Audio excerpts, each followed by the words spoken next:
Hi, I'm Rudy Giuliani, and this is another episode of Rudy's Common Sense. And this episode is a truly significant one because it is now quite obvious that we are in the middle of what is going to be maybe the most important historical election contest that we've ever had. I mean, it will rank with the ones in the past, Hamilton, Jefferson, Burr, and others that have gone to the House of Representatives. And this has all the makings of it, and it's there because for all the censorship, for all the lying, for all the cover-ups of the three conspirators to this attempt to steal this election, the three conspirators are the Democrat Party, big tech, and big media. The facts are coming out, ladies and gentlemen. The facts are coming out. And the facts are not one isolated single act of fraud, not one state in which a problem has been found in computation. That was Bush v. Gore, wasn't it? Problem in computation. Remember the Chads? Couldn't figure out who was winning. Okay, that's tough. That was tough. One state, accounting problem. This is not one state. This is not an accounting problem. As we have been investigating this, it very, very quickly emerged, not only from the people that we found, but from the people who have come forward, from the American patriots that have come forward, the brave people willing to take on threats of harassment, threats of losing their job, threats on their children, and in even some cases, threats to their lives. I mean, this is a very bad time we're living in because there's a kind of evil in our land right now. It's been there for quite some time, and I'll define it for you at the end. But this shouldn't be. This shouldn't be. This is a legitimate, very legitimate challenge to an election where there is substantial evidence, of which I'm going to impart maybe 20% to you right now, of fraud. Fraud in our land. Fraud in many places in our land. I have concentrated, obviously, on the states that could change the result of the election because I'm representing a client who I believe, and I know I probably will get shut off social media for the rest of my life and maybe even put in a jail cell somewhere if Zuckerberg and the other kings of the media and kings of the tech world. But I believe, from what I've seen and the professional experience that I have in investigating crimes for many, many years and the success that I've had in uncovering them, I believe that we have here a very, very dangerous and a very systemic problem of voter fraud, such that the honest votes, if we could isolate those, would elect Donald J. Trump as the next president, and in most states by a fairly substantial margin. And I'm going to concentrate on what I call now the overview. We've given you a lot of the facts. I held a press conference to give a lot of the facts, and we will have future episodes in which we will, as they say, drill down into these facts. We'll show you the affidavits that I can show you. We'll show you the charts that I can show you, and we'll show you the statistical reports that corroborate the direct evidence. But what I want to do now is step back a bit. I want you to exercise logic. Remember, this is called common sense. So I want you to exercise your common sense. There's a great lawyer who influenced me when I was younger to become a lawyer, Louis Nizer. And he wrote a great best-selling book called My Life in Court.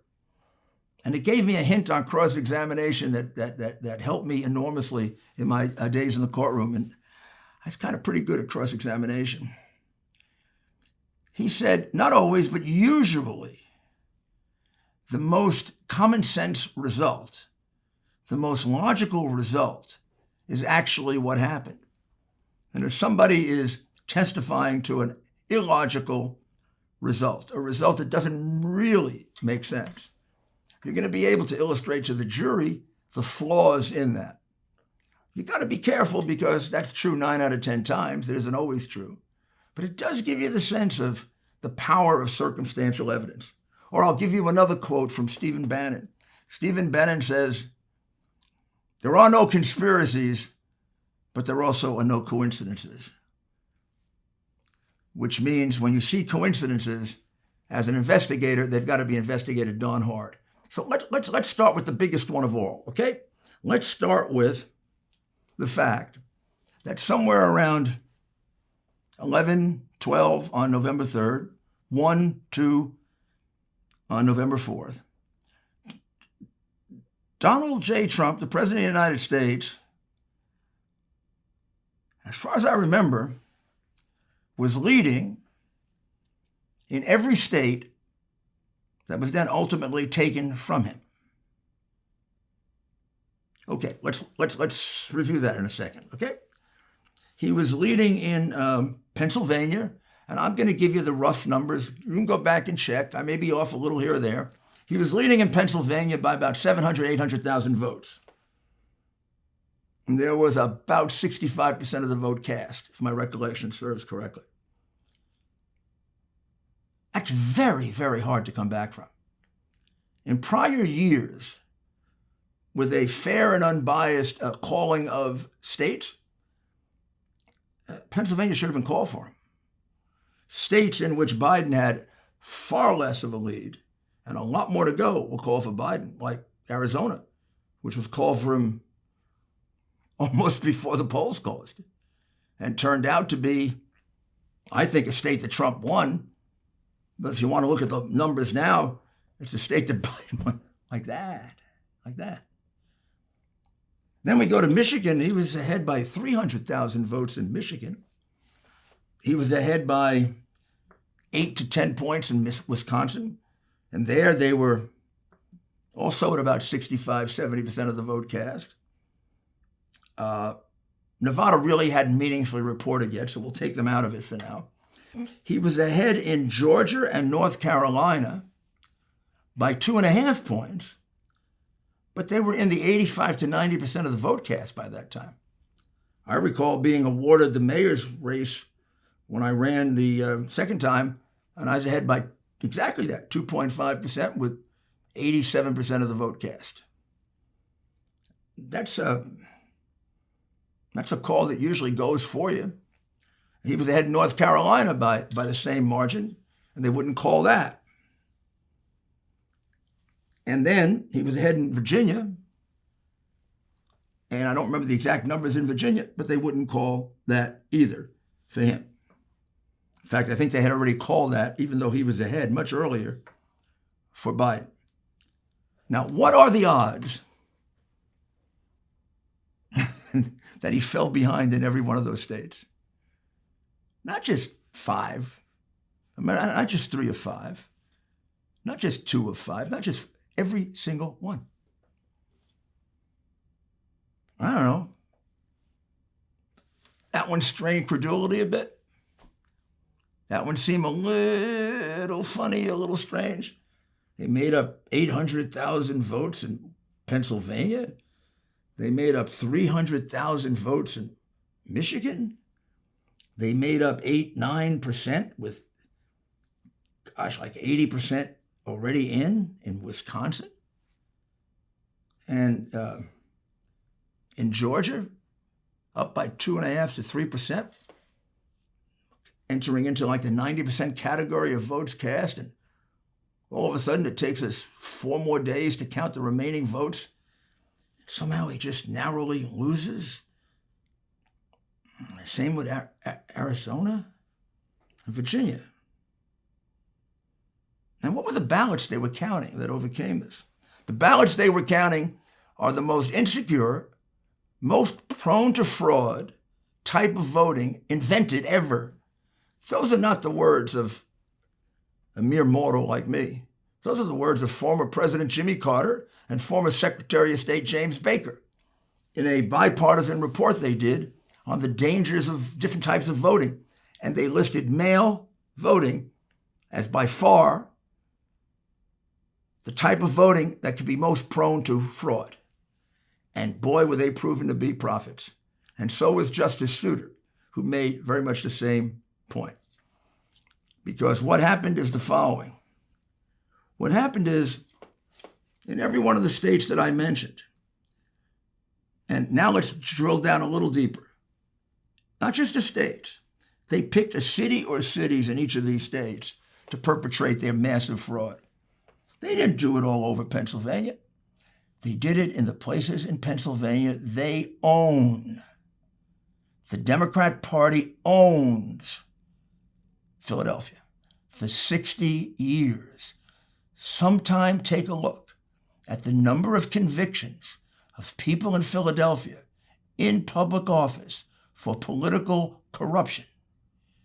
Go take a look at the number of people convicted for voter fraud in Philadelphia. It is astounding. It's astounding.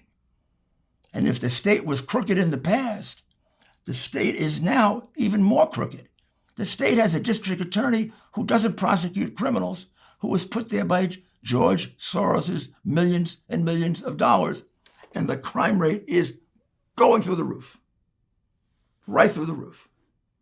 Right near the top for murder, right near the top for property crime, because they have a left-wing radical DA. Pittsburgh, Pennsylvania, well, the way I look at it, Philly is professional in voter fraud, like Chicago. They're professionals. Pittsburgh's amateur. They don't steal as much. And you're going to see to the numbers. Basically, Philly part of the state did 2/3 of the thefts. What do the thefts entail? And I'm going to do it once because it pertains to all of them.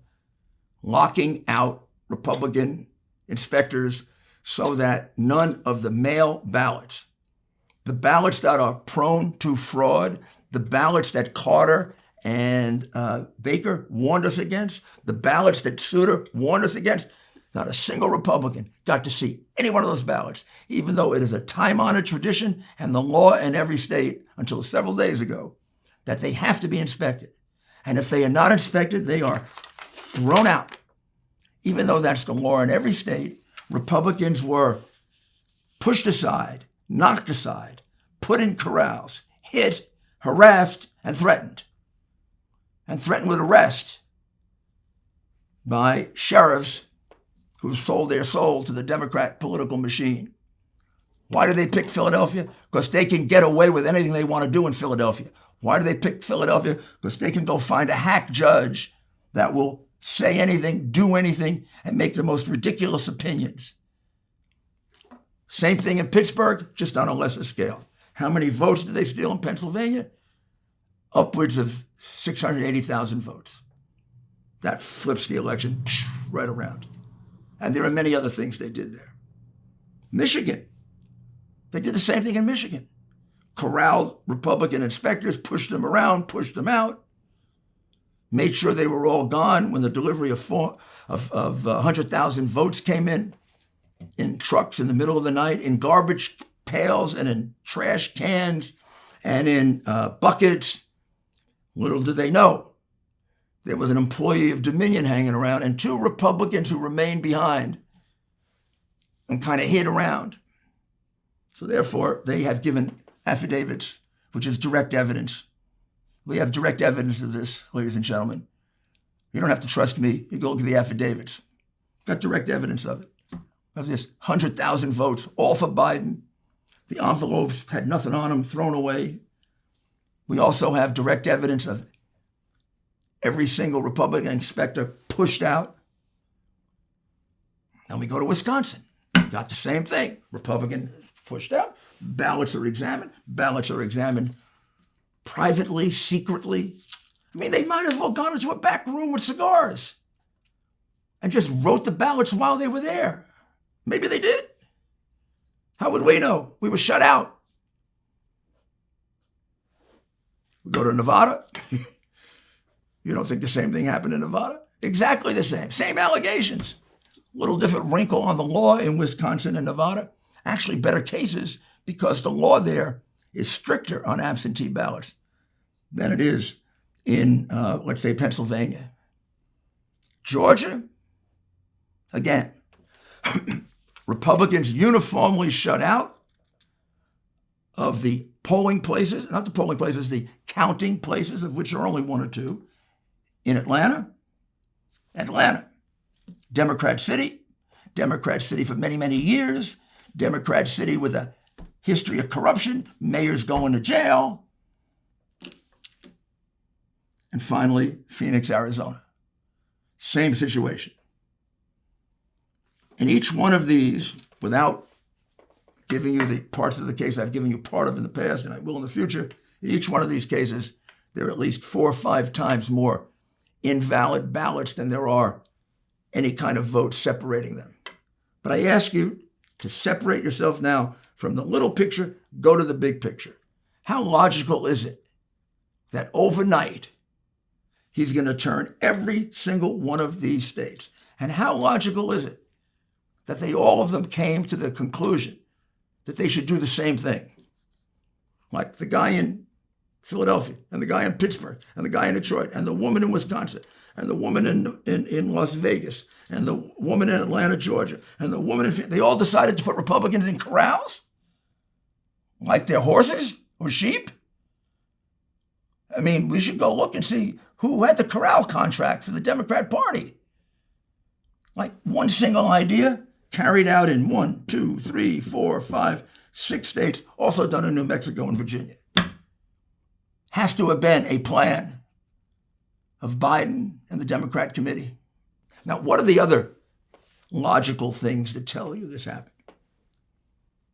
In the city of Pittsburgh, pick just one now, city of Pittsburgh, there are 17,000 so far provisional ballots. Let me tell you what a provisional ballot is. A provisional ballot is a ballot where mostly, not always, you walk in and you say, I'm Rudy Giuliani, I'm here to vote. Mr. Giuliani, you've already voted. I said, you remember the absentee ballot? You sent it back. No, it's at home. I never sent the absentee ballot back. I always intended to vote. I never sent it back. I'm sorry, Mr. Giuliani, you're right here. It's checked off. You voted. No, I didn't do that. So rather than have a big fight over it, you get to cast a provisional ballot, which almost never counted. Because they never resolve it, never have the time to resolve it. Okay, if that happened 1,000 times or 1,500 times, you'd say, maybe some people forget. How could 17,000 people in Pittsburgh forget that they cast an absentee ballot?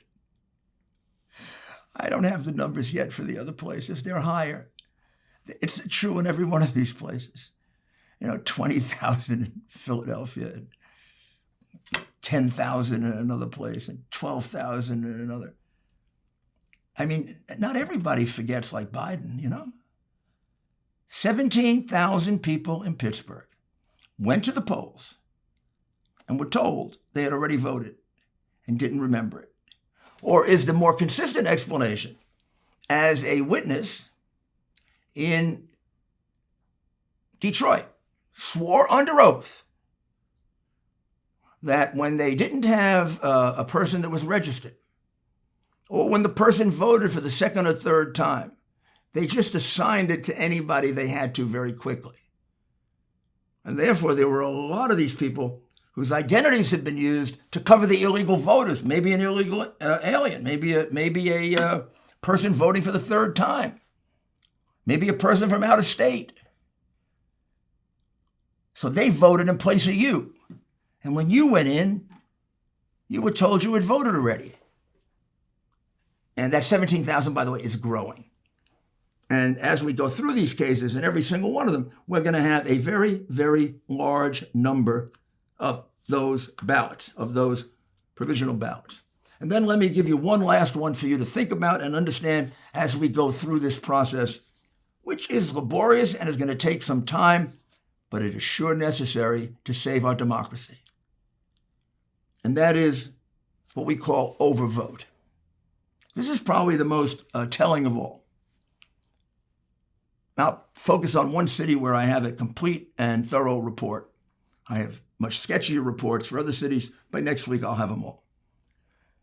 In the city of Detroit, about 2/3 of the precincts in the city, their vote doesn't compute, which is why the 2 Republicans didn't vote to certify. And technically and correctly, it hasn't been certified. I think it was like 79%. The vote doesn't compute. And what that mostly means is more people voted than people who are registered in the district. So let's say there are 5,000 people registered in a district. How could 8,000 people vote in that district? And wouldn't those 3,000 additional votes be illegal? Of course they are. And why does it happen? Now, let me tell you what the numbers are. They're actually worse than that. The numbers range from about 125% to 350%. What that means simply is that 3.5 times more voters voted than are registered in the district. The reason that happens is all through the pre-voting process, they were constantly assigning phony votes, false votes, like those 100,000 ballots that came in for Biden. You think they were real? Those ballots were they were shot off with the help of machines, and many of them didn't even have anything on the outer envelope, which would make them purely illegal. But then those had to be squared up for some precinct somewhere. These people didn't live in that precinct. They might even exist. So that's why you have 3 times more people voting than are registered in the precinct. In Detroit, we have a fair number of precincts in which 2 or 3 times more people voted than live in the precinct, even the children. That would allow you, or any sensible, honest person, to draw the conclusion that somebody was doing massive cheating. How do you get 3 times more votes than people who are registered? That's the case in Detroit. Studied. Witnesses ready to go on the witness stand to prove it. That's the case in Philadelphia. That's the case in Pittsburgh. That's the case in every one of the cities that I mentioned to you, which I would call Democrat corrupt cities, because they intelligently selected places they own, where they own the sheriff, not the police, the sheriff, who's usually very political. They own the courts. They own the election board completely. I mean, they owe their jobs to the party boss. And this didn't happen in neutral places. This didn't happen in rural places. This didn't happen even in suburban places. This didn't happen where it's 50-50 Republican, Democrat, or even 60-40. This happened where it's 75-25, 80-20. If, in fact, the state of New York or the state of Massachusetts or the state of Maryland were up for competitive races, it sure would have gone on in my city. So don't feel like I'm picking on your city. I know about corruption in my city. My first race, I was told I had to win by 50,000 to overcome the Democrat cheating. I was told that by a member of the Liberal Party, not a Republican. And I lost by 30,000. The second time, I put $1 million into voter integrity and won. So I know about vote fraud. I know it. I know the techniques, and they used every single one here. And they all got magnified because of the mail-in votes, which were absolutely taken advantage of in a conspiracy of tremendous, tremendous outreach. And I haven't gotten at all to the whole situation of Dominion and how the votes were counted in 27 different states by a machine built by a company that began and continues to be a company that specializes in voter fraud. Yes, sir. Yes, ma'am. A company that specializes in voter fraud. We will discuss that probably in the next episode or the one after in great detail.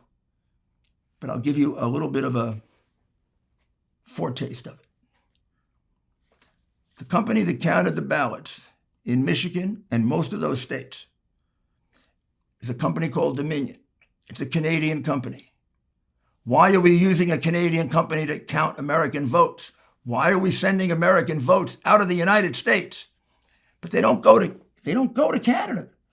They go to Germany. Now, why do they go to Germany? Because Dominion doesn't count the votes. A company called Smartmatic counts the votes. The company was founded in the early 2000s by two Venezuelans extremely close to Chavez, the dictator of Venezuela. They continue to own the company to this day. They were founded for the specific purpose of fixing elections in Venezuela. They fixed elections in Venezuela. They fixed elections in Argentina. What I am saying to you, go Google it. The press is too lazy or too warped or too crooked. Go Google it. It's there. There's a letter from Democrat Congresswoman Carolyn Maloney in 2008 telling you what I just told you. The company is founded by communists who wanted to make sure Chavez and then Maduro were elected regardless of the will of the people. It's a company that has been kicked out of the United States, even kicked out of Chicago. And how did it get back in? It got back in as a subcontractor to Dominion. And Dominion never disclosed, I imagine, Smartmatic.